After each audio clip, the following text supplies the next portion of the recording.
Here. Yes, sir. Look at that. Oh, that's the wrong switch. There we go. I think that's the wrong switch too. How about this one? There we go. There we go. The whole train. Nothing says getting run over like a freight train. An 11:30 episode of Don't Let the Facts. Coming in strong this morning. Usually by this point when we do the show, I'm worn out. I've done 2 or 3 of the shows. And you get the best of me. Not today. Not today. Not today. You will get a young, spry Ryan Ray as I go to battle to debate you, to defeat you, and to take you down once again on Don't Let the Facts. Ben, it's good to see you, though. Happy January. You know, I wonder what it would look like if we started keeping like a counter, like a ticker of who won the day, and just carried that forward through the podcasts. I mean, I can tell you what it looked like. If I were you, I wouldn't want to do it either. That's true. Well, we got a lot to get to and a little bit of time to get to it in. So, Mr. Samuels, come on down. You sent over the rundown, and the one thing you didn't include, and so can I just... Sorry, I was reading your email again. Your email, just so it knows, it says, sent from iPhone. Please blame spelling errors on Siri. And then below that, it has, no, he's an idiot, comma, Siri. So, I guess Siri is editing the messages after you said them. Just so you know. I don't know if you're aware of that. But... Well, I mean, there's been a lot of literature written about when the two bots are talking to a human, it's okay, but when the bots start to talk to each other and the artificial intelligence starts to talk to each other, then it's a whole thing. So yeah, you've seen Google kind of take that on in live action. All right, so let's get into what we do. $15 an hour minimum wage. Mr. Samuels, as our resident socialist on the show. Tell me how you... I told you. Wow. It's early. Wow. It's early. It's an aggressive day for me. Coming in hot. I usually don't get the AM Ryan. Whew. Yikes. Yeah. Okay. Hold on. I gotta get the scroller going for you. There you go. Okay. $15 an hour minimum wage was being proposed by the Biden administration. What say you, Mr. Samuels? So, yeah, to kind of line this out here. So, in 1938 was the first year that the feds mandated a federally mandated minimum wage. It was, I believe, it was instituted at 32 cents. As of 2009, it was increased to $7.65, I believe, and that's what it currently is. And so for the last 11 years, there's been no movement, while there has been maybe not exponential, but aggressive upward movement on price of commodities and other markets, et cetera. And basically any good that you can acquire has gone up in price. And I think there's an argument that the federally mandated minimum wage, well, let me first say, I think there's an argument that there should not be a federally mandated minimum wage. It should be a state problem. So that's at the top of the list here. But assuming going under the pretense that there is a federally mandated minimum wage, I think there is a strong argument for. I think one of the arguments that is not pitched very well, but I think has some credence, is that if somebody, I'm a firm believer that if someone is working 40 hours a week and they're working those hours in full, they should be able to earn a wage that does not put them in poverty. And I think you can have the discussion of what is poverty for a single person versus a couple with 5 kids, and that's going to move the needle. But I think one of the arguments that I want to hear your take on, and I'll push it back to you here, is I think one of the interesting angles and arguments that it comes from the right, that the right usually takes, is that a increase in the minimum wage will kill jobs and will remove people from the workforce. And I think there is a lot there. I think there is a lot of truth there.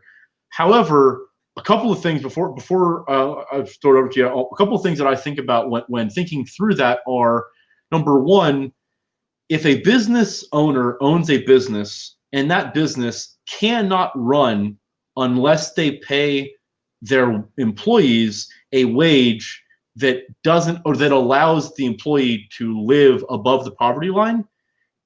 Is that a model that we want to continue to kind of promote, for lack of a better word, as kind of a thought experiment, number one.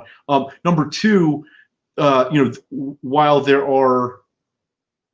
will be people that will lose their job because of the minimum wage changing, will those dollars be reallocated to take people from under the poverty line to over the poverty line? And so while people are being removed from the workforce at that wage level, does that reintroduction of that income to the people that are earning higher wages, is that a fair trade-off? Is that a good trade-off?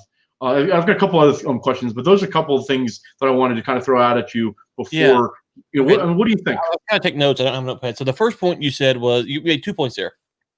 And the first one was interesting, about livable wage, I think is the term you used, right? So if you work 40 hours a week, you should be livable wage. Okay. And the second point was, what happens if So the second point is essentially, I think there's a strong argument that the minimum wage increase will remove people from the workforce, because there will be certain businesses that will not be able to sustain that increase. But it's a two-pronged. Number one, if there's a business that cannot sustain a livable wage for someone, is that a business model that we as a community, as a country, want to continue to promote? I mean, is that something that we want to be so that person, that business owner, cannot pay their employees a livable wage, but so let's let them pay them less? I got you. Okay. So I'll address your 2 points directly, and then I want to come back. I'll let you respond. And I have something that I think has to be involved in all this. But for the 40-hour livable wage, and so let's take that. I don't think all jobs are created to generate livable wages. And so here's what I mean by that. I don't think that, working 40 hours a week at McDonald's as the burger flipper, I don't think that's a job that's meant to support a husband, a wife, and 2 kids. Okay. So when you say livable wage, to me, that's where I'm thinking. So if you say, well, it needs to, go ahead. No, actually, if we can kind of parse, this one might be more nuanced, so maybe this is better a little bit more back and forth, because I find it really interesting, because if you look at it from the perspective of what sort of skills are needed to be the burger flipper, and what sort of education or whatever is needed to do that, obviously the answer is either none or very, very, very little, right? Very little. Right. That being said, we're not at a point where a machine or a computer or a robot can do that job, right? And I have a real problem with, and I guess you calling me a socialist at the top of the hour was apropos here, but I have a real problem with this concept of knowing that there is a human that needs to do the job, and because the skill level, because it doesn't take a lot of skill, that person not being able to literally survive. Because I'm not talking about, when we're talking about livable wage, I mean, we're talking about bare minimum, can pay rent, can pay for food, is definitely taking public transportation, is never eating out. I mean, it's the very bare minimum. And so when that bare minimum can't even be met, and so the answer is, yeah, we have to be below that. I have a hard time, okay, well then that job shouldn't exist in the workforce. Well, okay, so this is important. The argument that on some level that you're making, I think, is that if there's a job, I don't miss your argument. If there's a job that cannot support a livable wage, we don't necessarily need that job. And my argument is that not all jobs. Oh, did I miss you? Right.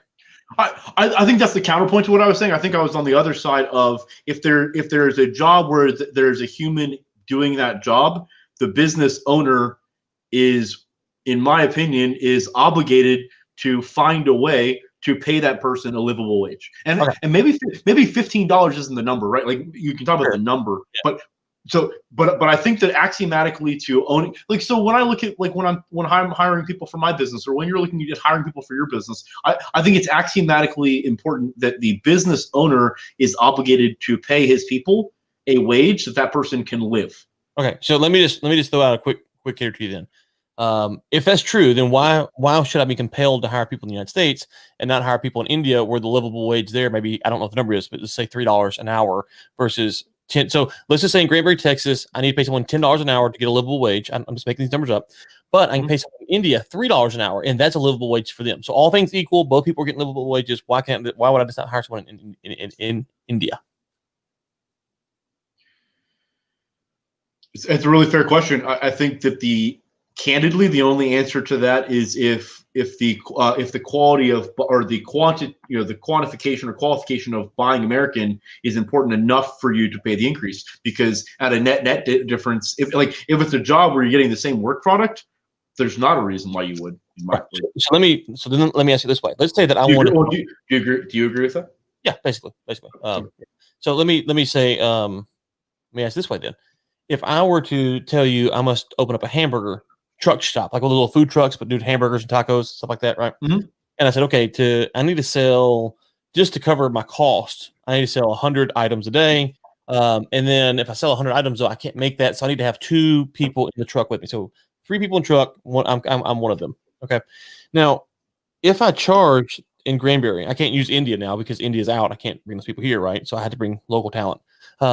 So if I were to charge $10 or pay these people $10 an hour versus what's the minimum wage, 7, so pay them 10 instead of 7, that's $3 per hour that I have to accumulate in the cost of the burger. And as a startup burger stand, there's no guarantee that the market will pay me more. What you're saying? No, yes, I have to cost to come from somewhere, right? Sure, but they can come out of owner equity, they can come out of investor equity, they can come out of taxes, they can come out of. There's a long list of where they can come out of. It doesn't have to come out of you don't have to, that doesn't have to be a pass through the consumer. I think that argument is the work, and I don't mean this in a negative way to you, but I think that argument in terms of passing the cost on to the consumer is the weakest argument of them all, because it doesn't have to be at all. Okay, so you don't have. As a startup, I don't have a lot of capital, right? And so I can take. I'm not making any money. It's a startup. Right. So I'm not making money. So who do I pass the cost off to? Day one, I'm opening the food truck up. Who do I pass the cost off to? So I had to operate at a profit. So how do I not pass it on to the consumer? I mean, I think it's a good example, and it's a fair question. But the micro economy of food truck startup employees comparative to because I think that the more important conversation is like Amazon workers or right. I know I want to go to Amazon workers. Yeah, I want to go to Amazon workers, but I know you do. Yeah, but you originally said, should these jobs be in the economy? And so my question to you is should the food truck jobs be in the economy?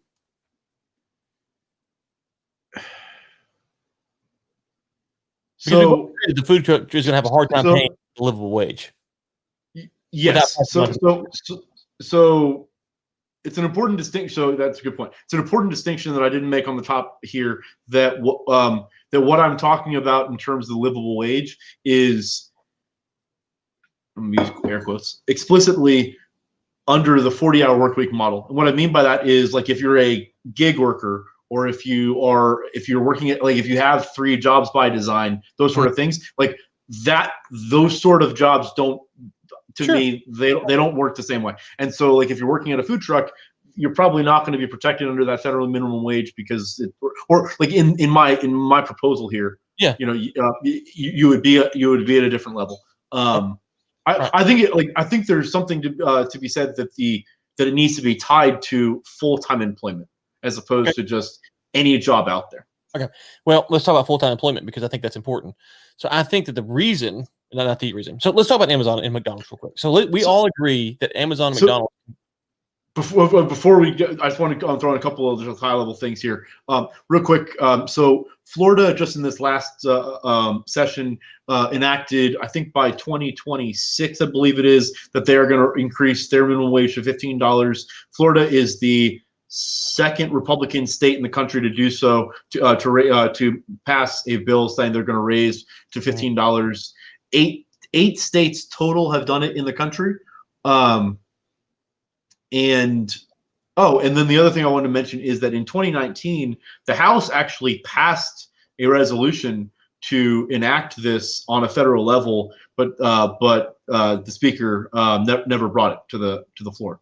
So I say that to say that I think in years past and for a long time, it had been a very partisan issue and been an issue that it's had sort of was looked upon as kind of like a socialist movement. But I mean, like when I look at it this way, so the federal minimum wage, I said $7.65 earlier. It looks like it's $7.25. So the federal minimum wage is $7.25 right now. I mean, if you are living with anybody other than just yourself and you're an adult, you can't live off that. Like, it's literally not possible to live off that. And so, like, you know, can I sit here in support of having like the ability for companies to pay someone a wage that you just patently like just know they will never be able to make it work? That's a tough stuff. Okay, so let's just find some common ground here real quick. We both agree that Amazon, McDonald's, Walmart, etc., could cut some R&D budget, some CEO budget, wherever they could cut some budget somewhere and pay the difference without passing it on to the consumer, right? Yeah, or they could stop taking billions of dollars in wage or in fees themselves. But like, yeah, whatever, yeah. Yeah, I mean, yeah, they could quit. There's lots of there's a lot of fat that they could trim to pay more in salary. I think that's no. Okay, that's not the same as Bob, who owns a shop down here, whether it's a little whatever that Amazon. And so I think that's part of the problem with this discussion is you're talking about Amazon, Walmart versus little guy. But that being said, the other thing I think the problem is and you talked about this 40-hour labor law. I think that's actually the problem here is that I don't have the right as an employee really to go and negotiate with you as an employer what I want because of the way that the labor law works. If I want to be an independent contractor, I have to abide by all these certain things, ensuring that you don't treat me like an employee, even though most of the time that's how it works out. But on the flip side, I'll give you an example. Let's say that, and this is for your hypothetical. For Ben goes, I don't like vacation. I'll never take it. I want a better healthcare package, or I want, $3 more an hour, or yeah, whatever. It's just making a hypothetical. You should be able to negotiate your package however you want. And I should say, listen, I like time off. I don't like working. I'm lazy. Give me as much vacation. I'll take $6 an hour less. If you start doing that, though, under the federal labor laws, you will find yourself in a heap of trouble for discriminating or giving favoritism. And so part of the problem here is that we have to realize that the laws are stifling the way that people earn their income because they can't operate as an independent contractor or negotiate their own salary. They think they're negotiating it, but they're negotiating in the confines of what everyone else is already getting paid. Yeah, no, absolutely. I think it's really important to let me say it this way. Part of how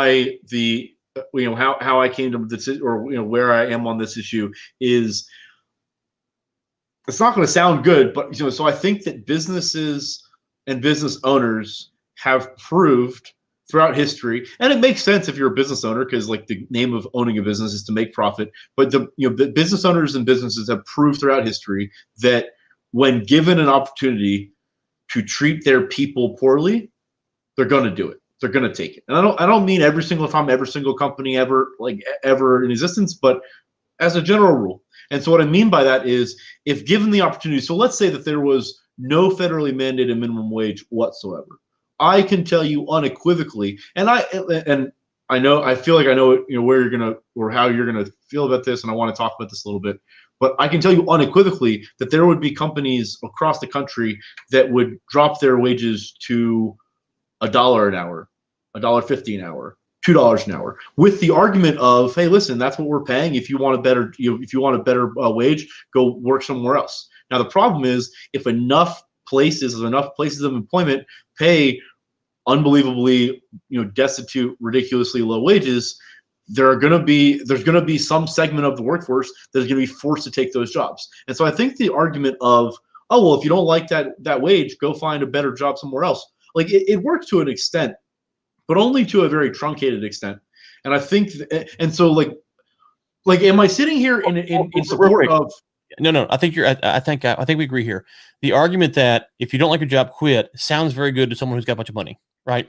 So Right. It's also true, but here's what I'd say. Part of the reason that people don't have mobility to go from job A to job B is because the way the insurance business is set up, where it's tied to corporations, it's not tied to individuals. So if you go to work at Amazon and they got, they're not paying you much, but they got good insurance, and you got wife and kids, it's like, I hate to risk that to go somewhere else. And so if that's done by design. And so I think we see the problem. There's a lot of problems, but my what I keep pointing to is that the problems are the way the system is set up currently compound the problems. But go ahead, sorry. For sure. No, I totally agree with that. I guess where I was going with that, or I was this last point I was going to make is that I'm just a firm believer that, while you and I both agree that almost always federal regulation, federal input is never a good idea.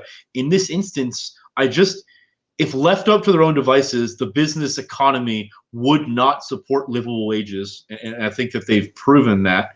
And so, what is the answer? I mean, is the answer to find a number? Maybe, like I said, maybe $15 is not the answer. Maybe there's a different answer. Maybe there's a different number. But to sort of a lot of times on the podcast we talk about sort of kind of free market principles and sort of free market economics. I don't think that free market principle or your free market economics works here, because I think if left up to their own devices, you would literally have indentured servitude in America in 2020. Yeah, so obviously I disagree with that, but I know where you're saying it, and I'm not. No, you actually you do disagree with me that if left up to their own devices and with no check mechanisms whatsoever, there would be large corporations that would choose to pay their people. I'm going to pick a number, $2 an hour. Yeah. Oh, no. I think that some would definitely try to move for that. There's a lot of other issues at stake here. So, for instance, to answer that fully, you have to talk about immigration, and there's a lot of other issues that if we snap the fingers today, that we'd have to sort through, right? Because there's other things at play. To use the India example, people, why not just go use people in India if you can get them for cheaper? So if you said, hey, we're going to roll off the federal minimum wage, well, what's the immigration policy? Because if there's no immigration policy, open borders, then I think the wages would drop substantially, because you'd have people from foreign countries flooding to take the jobs for lower wages, and they're living 6, 8, 10 people to a house, and they're figuring it out. So I do think you'd see problems like that. There's no doubt about it. But that's a separate argument from if you'd had a free market perpetually, how would that work itself out, right? Those are separate ends of the spectrum. For sure. Right. Yeah. So yeah. How it would respond today is kind of hard to answer, because it could respond pretty ugly, but how it would work itself out practically is different. So a couple things. One, I think, and when you're looking at, I think part of the problem on this issue is that we've kind of sold people bill of goods, which is, go work for the big corporation, and work your way up to the ladder, and not realizing that, and I'm not trying to make fun of anyone here. I really don't care, if you want to work for McDonald's or Amazon or, I don't probably that stuff, so that's fine. But if you go work at McDonald's, you need to understand that McDonald's burger flipping job, that should be like a high school job or a college job. You should not be trying to make a career out of McDonald's unless you're trying to go to a manager or a regional manager or something like that. And so, and even in that process, you should go, hey, I'm learning skills that I can take to other industries, whether it's restaurant, hospitality, stuff like that. So that's the first thing. The second thing is, we've told people in America that if you have a job, therefore the job is a good job, and therefore you should always want to keep the job.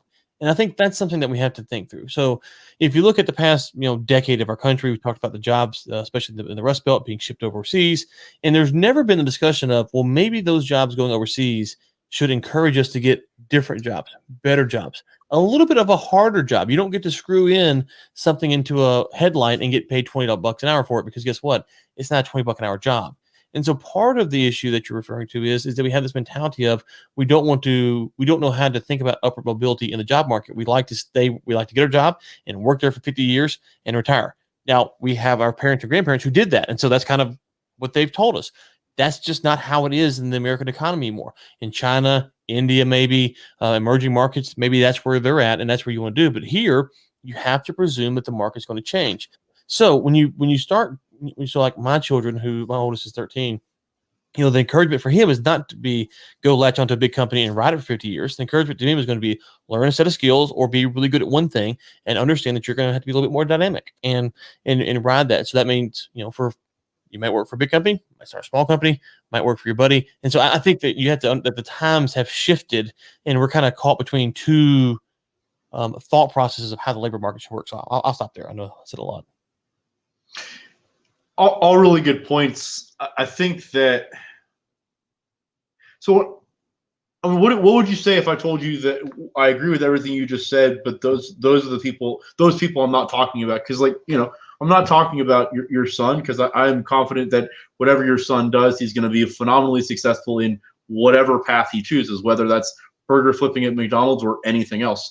I think what I'm more so talking about is that, and maybe this is an unfair argument, maybe this is not a right way to look at it, and so feel free to call me out on it if I'm missing here. But I think that what I'm looking at is, what about the large segment of society, and it's a reality in this country that we have, and I don't know the numbers offhand, but we have certainly millions of people that are slightly mentally deficient or slightly physically disabled or or autistic or on the spectrum or like have some sort of cognitive something, but those people are still adults and they can be fully functioning adults, but they need a job that can sort of play with the restrictions that they have. And so if they can be the manager at a McDonald's or they can be a burger flipper and that's their job where they can be a functioning member of society, I have a hard time telling that person, I'm not saying that this is the argument, but have a hard time, quote unquote, telling that person, hey, listen, I understand that you're doing the best you can, but you're not going to be able to pay rent for your entire life because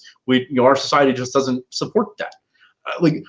And I understand that that's not the argument, but that's sort of what I think through when looking at because I'm not talking like I said before, I'm not talking about people that have the skill sets of you or I or your kids. I mean, if someone of our community, one of their kids were to end up as a career burger flipper and and they were fully intelligent, whatever, it sounds bad and I shouldn't say it on air, but that's a failure. I mean, that's not where you should want to be, right, if you have all the tools. But there's a lot of people in this country that don't. And so and I think so that's kind of, what do you think about that? Yeah, so I think now you're getting to, I do understand what you're saying, and you're linking it with other things, and this is where it gets messy because you're saying, well, you do have a segment of society that can work, that wants to work, but for reasons outside their control, will never be a high income earner. They just can't control that, and so their upward mobility in the job market is tough because they have to start at one of these jobs, and their ceiling is not much beyond that. And so, how do you deal with that? And I think that's an interesting discussion to have, to think of. I hate to ignore that, and also hate to let that drive policy. And so that's kind of the balance there. So I don't have a good, quick, witty, yeah, we're gonna do this. I think it's a fair question to present. But here's why I don't want to drive policy. So let's take that person, which we got to figure out something to do with it eventually, and put that aside. And you have someone who makes, let's say, $16 an hour right now. Okay. When the minimum wage goes from $7.25, whatever it is, to $15, what happens to that person making $16 an hour? Or the person making say that again. Say it one more time. So you have people making minimum wage at $7 an hour, right? Right. People making 13, 15, 16, 18. Anyone from minimum wage to $20 an hour. If you bump minimum wage from $7, whatever it is, 25 cents, to 15 overnight, what happens to anyone making between minimum wage and $20 an hour? Because you think about this, let me put it like this: you were making $13 an hour. So it's not a pay raise, right? It's not like a production pay raise. It's not something. So if you're asking me if I think that the $13 to $20 range should get a commensurate bump, no. Right. So they took a pay cut. No, they don't. They don't take a pay cut. Their paycheck is still the exact same. They are making, their counterpart is making more, but they're making the exact same. Well, okay. Right. And so on some level that is a pay cut because you're getting paid off your production, the value of your production. And now the value of production was $16 an hour and his was 7 and now yours is 16 and his 15. Well, but that's a far leap. I mean, how many jobs out there are people actually getting paid for their production? Well, this is a good question. So let's take a fictional company, right? Here's how a fictional company might run. Let's say you have 40 employees. Okay, and of those 40 employees, you're a service company. So of those 40 employees, you can bill for, let's say 40 employees, 35. So you got 5 overhead employees, right? And those 5 overhead employees will never earn a dollar for the company. They are strictly sucking money from the company, but they're needed to do taxes, payroll, HR, right? You got to have them, but they're never going to earn money in the direct sense for the company. Okay. So then you're going to have, so you got 35 employees. So then of the 35 that's left, you're going to have folks of a wide range, potentially depending on the company you're talking about. But you might have some who are getting paid $50 an hour, and you're billing them for $100. And you say, well, that's double your money. Well, it's not double your money because you got to have payroll, taxes, all that stuff on top of it. So, and then you got to figure out how to handle their overtime, which is a different story. So you have those which you're not making a good margin on. Then you're going to have some who are making $15 an hour, but you're billing out 55 for. Okay, well, that's a good margin, right? Because 15 to 55 is more than double. So all of those, all of those things start getting compounded up. You go, okay, well, when you move the minimum wage from $7.25 to 15, that person that you were paying 13 for, you're making a good margin on. You're like, well, you're making too much money. Well, I got Tom over here who's making 25, and I don't make a lick off Tom. Right? I don't make a lick off Tom. He's a straight overhead suck. So I had to balance that out. So I think we start looking at all the variables that goes into running the company and the overhead employees versus non-overhead employees, the costs involved, and you move that federal minimum wage up, you're going to find that it's not as lucrative for people. So yes, you have someone who is making $15 an hour right now, and they're getting billed out for 55, and you're like, wow, you should pay them more. Well, maybe they're doing that because they got someone who's making 65 and they're billing them out for 100. Okay, they're not making money on that guy. Like this is a wash, basically. So all of that. So it can't be as basic as you're getting paid for your level of production because that's just not always how it works. Does that make sense? It does. I mean, I don't agree, but it makes sense. I mean, I understand what you're saying.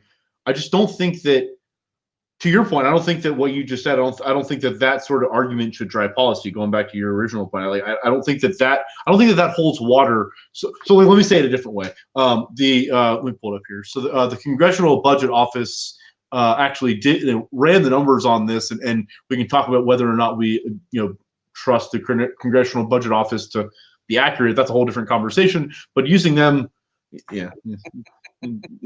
What else is new? But using that as a backdrop. Because at the end of the day, that's going to be part of the policy driving. Okay.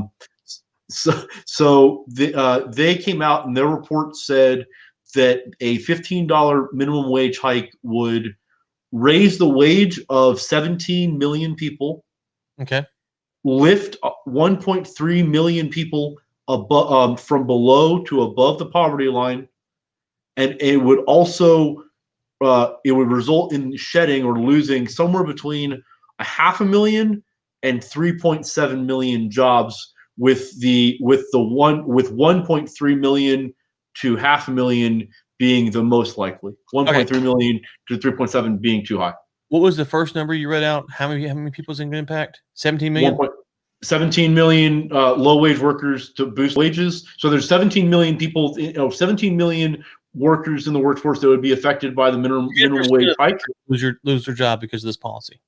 And 1.3, somewhere between 500,000 to 3 million, 3.5 million would lose their job, somewhere in that range, with the weighting 500,000 to 1.5. Let's say it again. So we can say roughly 10% will lose their job because of this policy. 10% of yes. Right. Yeah.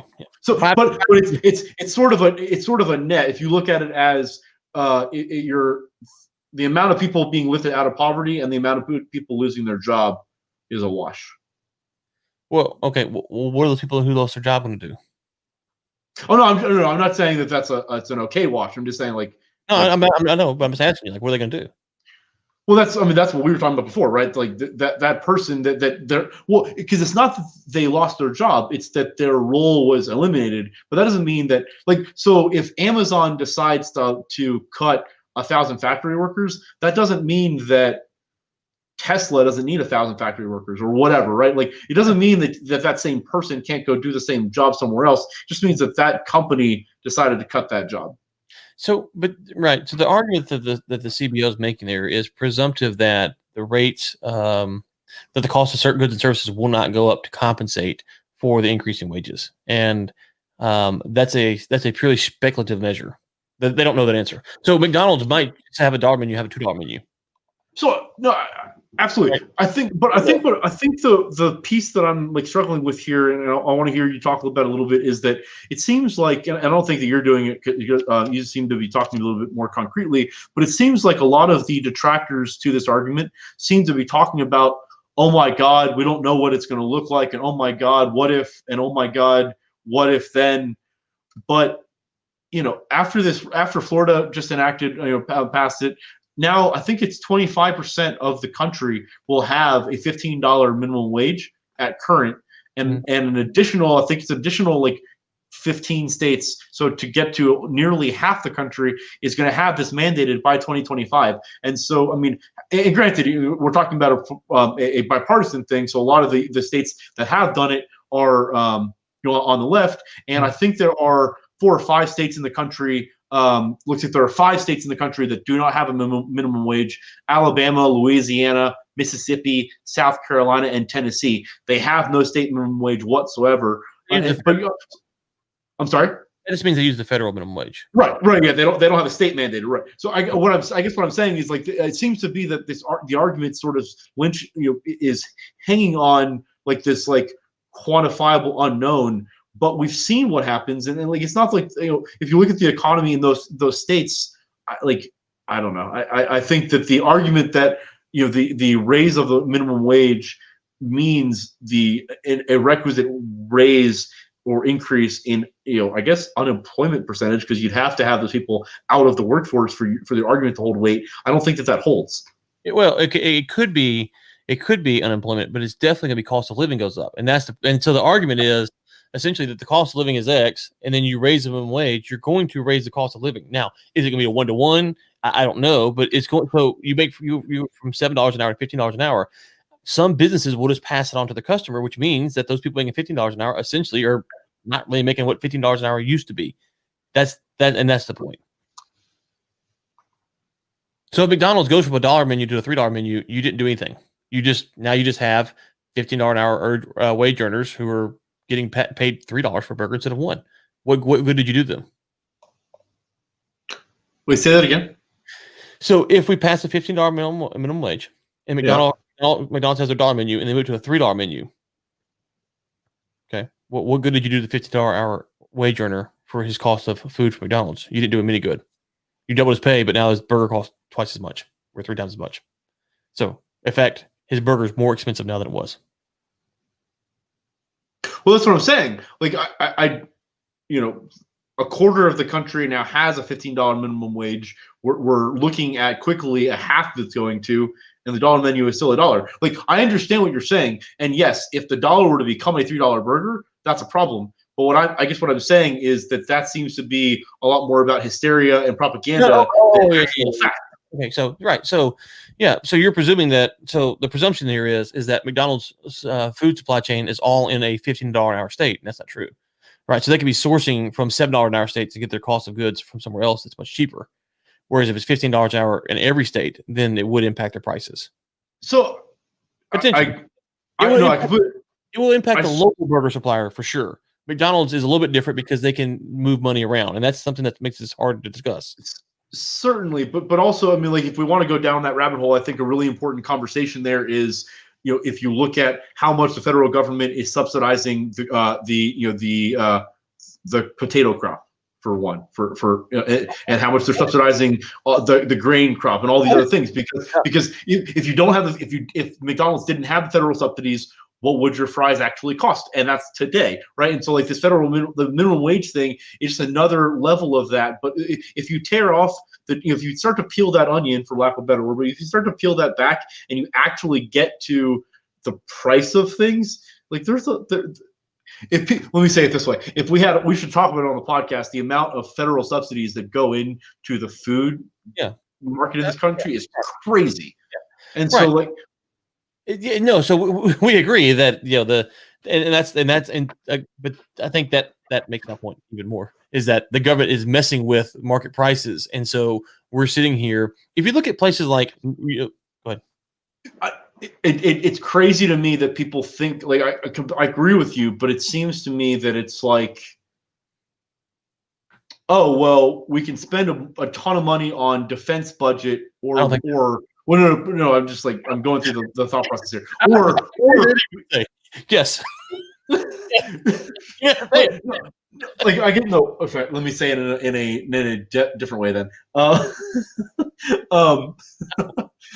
So, if the argument between continue the federal government subsidy train and pass that savings on to McDonald's, or continue the federal government subsidy train and pass those dollars on to Mr. and Mrs. Smith that are below the poverty line living in Nashville, Tennessee, give it to Mr. and Mrs. Smith. And that's my point. So like the point is, like, I don't agree with how it's done, etc. But if the break is going to the top, yeah, I have a serious problem with that. And that's how it's currently structured. Agreed. The only caveat I'd say there is, as long as there's no strings attached.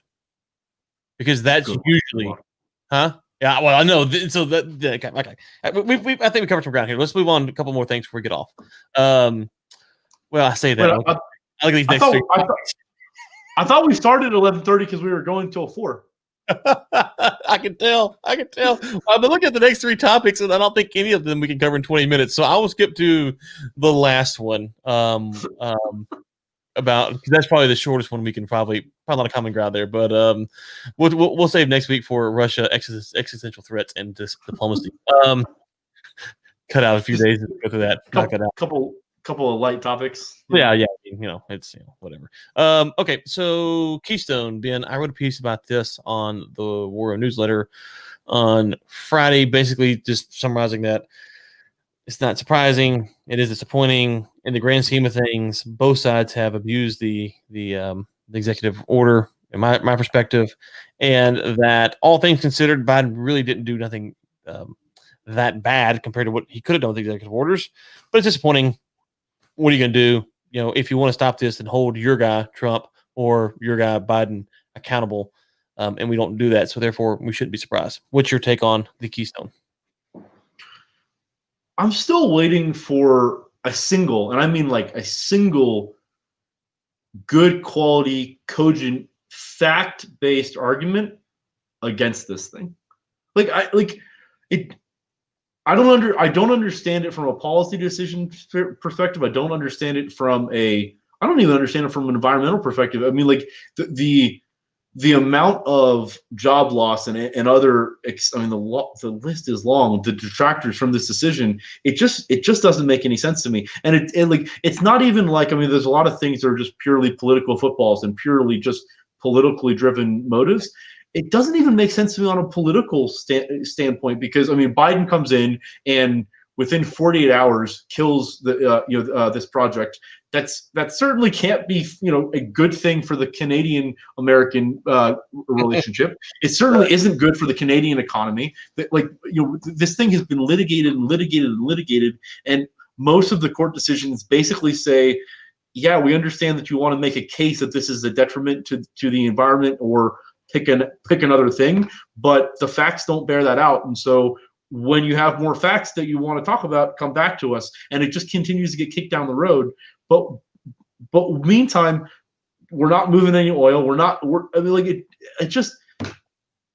There's a lot of things I can sit there, like you and I can sit there and we talk about off air, and it's like, yeah, but that's just sort of politics. And that's just how things are run. Like, I'm failing to grasp any sort of upside here, unless it's purely, hey, we love the environment, we're going to kill oil and gas, full stop. It doesn't. Yeah, so I think it's virtue signaling. And that's my point about the executive orders is you have to, when Trump came out and was like, hey, we're going to build a wall via executive order, it's like, oh, no, No, please don't. Please don't. And so, we've opened ourselves to let the executive branch, and I read some the other day talking about executive orders are meant to be very wide sweeping and kind of broad and, all this stuff. It's like, well, that's terrible. But anyways, so Biden did two things really. He canceled the Keystone and then he kicked the new permits down the road for 60 days. So the question is, in my mind, are those related? So if they're related, if they're related, think about it like this. Biden could essentially be saying, hey, I'm going to cancel Keystone and I'm going to put this quick 60-day ban on new permits for oil and gas drills. And then 60 days from now, everyone will remember the Keystone thing and they'll kind of forget about the fracking thing. And I can go about I can't speak about my business. Is he doing that? Because if so, for the oil and gas standpoint, maybe it's a net win because maybe he lets the permits come back in place and it's a net win moving forward. If it's not, if it's a precedent of not only did I cancel Keystone, I'm about to stop BLM drilling on BLM land, then we're in real trouble. But I suspect it is the former, which is he canceled Keystone, he put the 60-day ban on the new permits, and then once his Department of Interior or whatever guy gets in place, they'll talk about it and we'll kind of start rolling back. And so this is kind of the virtue signaling to the left. He sacrificed the pipeline on the altar for them, and he'll let the stuff go. If he doesn't, let's just say this, if he really puts the crackdown on fracking, they have no shot in the midterms. Like they will get destroyed in the midterms because you're going to see gas prices through the roof, gasoline prices through the roof. The economy is going to be sluggish. Imports from all the countries we say we hate.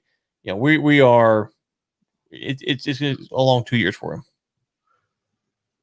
I'm not necessarily saying this. I'm just sort of throwing it out there. But what would you say if I were to tell you that I think that if Biden were to put a moratorium on new drill fracking on all federal lands, that would be the best thing short term for the domestic energy market that could happen? Energy market as an oil and gas, or energy market as an energy broadly? No, oil and gas. How long would the ban be for? His term, 4 years. 4 years. It would be the best thing for the big companies. That's interesting. I actually think it's the opposite. I think it would be the best for the the major. I think it's sort of a level playing field. I was going to say I think it might actually be best for the mid majors. But ban, do you mean like he says there's no more federal land fracking, or do you say he puts in regulations that makes it impossible for companies to drill unless they check like 100 boxes? The first one. So basically, he like the 60-day order. He makes that 4 years. So yeah. So it would just depend on who has private land then, because it would just be federal land. So I guess like the thesis here is that especially in Texas, but there's a lot of other oil and gas states in the extractive country or states in the country where the split between private land and federal land is such that basically, this move is really just going to mean a concentration of drilling on private land. But there's still, if you look at the Permian as an example, there are thousands and thousands of ducts to be drilled, many of which are on private land. And so a federal moratorium would really just restrict leasehold and kind of condense the playing field. But I don't believe that it is the death knell that a lot of people seem to be kind of talking about. I mean, would it be is it a positive thing? Certainly not. But I mean, I think there's actually a strong argument that the concentration for a lot of operators would actually be a good thing because they'd sort of be forced to focus, whereas a lot of operators kind of like to be out here. Okay, so a couple things. One, my understanding is the best available acreage is in those federal lands in New Mexico, though, right? So if you're talking about New Mexico, that's true. Yeah, I mean, New Mexico, I forget the number offhand, but I think New Mexico is like 94% federal in right. terms. So yeah. I mean, not only is it So yes, what you said, but I'm saying my understanding is the best acreage period in the Permian left is in New Mexico, which would be federal. Oh yeah, true. Right. So you would have less productive wells available on the Texas side of the Permian, or whatever. Oh yeah, I'm certainly not making the case. Like I said, it's not a positive thing by any means. I mean, it's certainly a massive negative, but those resources aren't going anywhere, right? And so, like, if we don't drill them for the next 4 years, and then laterals, this gets to like Pecos. There you go. like a 60-mile lateral to tap the federal lands. They would never know. They would never know. Actually, like you say that half jokingly, but they yeah. probably wouldn't. Well, how would they know? There's no one drilling there, so they wouldn't know. They come back in like 4 years and they open it up like there's no oil here. What happened? Well, I don't know. Well, that's a weird thing. don't worry about it. Yeah, I think the other thing to consider though is if you had the federal moratorium on fracking, on the federal lands rather, what states would use that to embolden their positions? Like would Colorado come back and try to basically end the oil and gas industry in Colorado? And so from the banking standpoint, would that put pressure on publicly traded companies that they couldn't get financing and stuff like that? So there could be other domino effects that you could see if you had a federal lands ban of fracking or drilling.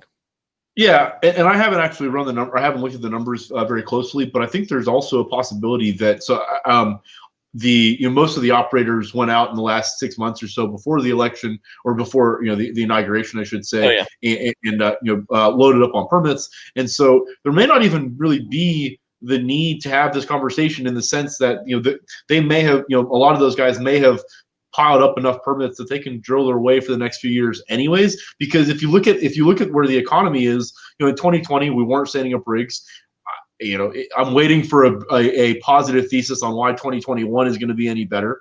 And so that's 1 year, into the term. And so, I mean, if you've loaded up on permits, can you sort of float yourself anyways? Do you really does it actually really matter all that much? And that sort of remains to be seen, but I don't know. Okay. All right. Well, let's wrap it up with this early Super Bowl prediction. So you can revise this next week, but your early gut feeling on Super Bowl prediction is what? 34-29 Tampa Bay. Ooh, Bucks pulling it out in the home. Okay, I like it. All right. My early prediction is I don't know. So there you go. No. Your early prediction is what? I don't know. Real quick, I do got to tell you about this. I think Tampa Bay is going to pull it off somehow as well. I got a feeling. So yeah, it's 45-35 or something like that. I don't know. So over the weekend, we had the Conor McGregor fight, right? This guy put out let's see if I can pull this up on the screen. I don't know if you saw this or not. I was tweeting about it pretty regularly. Let's see here. Oh, is this the sports ticket thing? Yeah. Yes. Okay. So he put down a it's called 5-team, but it's not. It's fighters. So 5-team parlay, starting with Khalil Roundtree -390, Amanda Ribas -325, Conor McGregor -340, the Chiefs -3, and the Packers -3.5.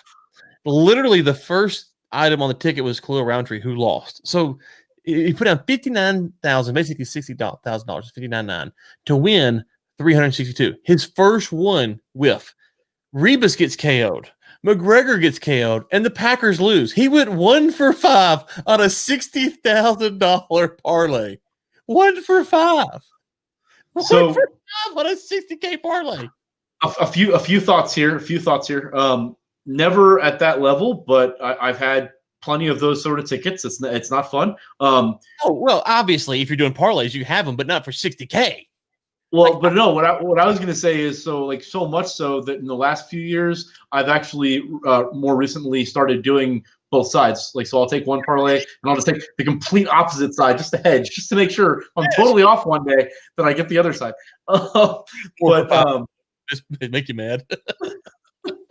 But wait, pull the ticket up one more time. Oh, hold on. I closed it out. I'm sorry. Okay. So as it's pulling up, so for anyone listening that actually might be curious about these things, or maybe sports bet on your own, or have some some kind of context here, I wanted to pull out a couple of things here that I thought were beyond fascinating. So okay, so let me pull it. Let me see here. All right, so Khalil Roundtree, who is he going up against? I forget now offhand. Do you remember? I don't remember. It was on the prelim. No. I didn't actually watch the fight. By the time I saw this, he'd already lost. So let me say it this. A guy I don't know. Marcin Petrino. I never heard him fight before. Okay. So let me say it this way. What I was going to walk through this level by level, but if anybody out there, so if you have this amount of money and you're looking at these sort of parlays, please call Ryan or I, and we can consult and help you. Actually, call me. I don't know Yeah, call me unless you want some tips on Carol Baskin, but that's neither here nor there. Too soon. Too soon. Sorry. Yeah. But very very seriously, don't ever, and I mean don't ever pick 3 favorites of like those 3 fighters. Don't ever pick the overwhelming favorites and put them on one ticket. Like this ticket, like oh my lord! If you had shown me this before they went live, I probably would have gone and hedged the other side because this is just think about that. So this is minus 340, minus 325, minus 390. The others are probably all plus 400, 500, 600. You know, I don't know what they are on the other side, but you could have gotten some. You could have really won some money just on the bottom 3. Just count those, right? No, yeah. Poirier went plus 400. He was he plus 400 by the time his fault? And so like what I was actually, it's funny you say that because what I was gonna look at because I was curious is these lines. It looks like he bought them down. Like it looks like he paid extra to make to bring them down as opposed to bring them closer to center. I'm like really curious about this. I really want to know who this guy is. Like I would love to know. This was just retweeted by Dave, right? Yeah. Okay. So Poirier was plus 275. McGregor was a minus 340. So, so you could have gotten, you could have just walked home. So, I called. Listen, I didn't call the other ones because I wasn't following the card to that level. But I did call the Conor fight. I did have Dustin going into it. So. Next week, maybe next week I'll pull out. I've got a couple of saved ones that were pretty epic. We can talk about a couple of them if we want to. You like that first tweet there on the bottom right?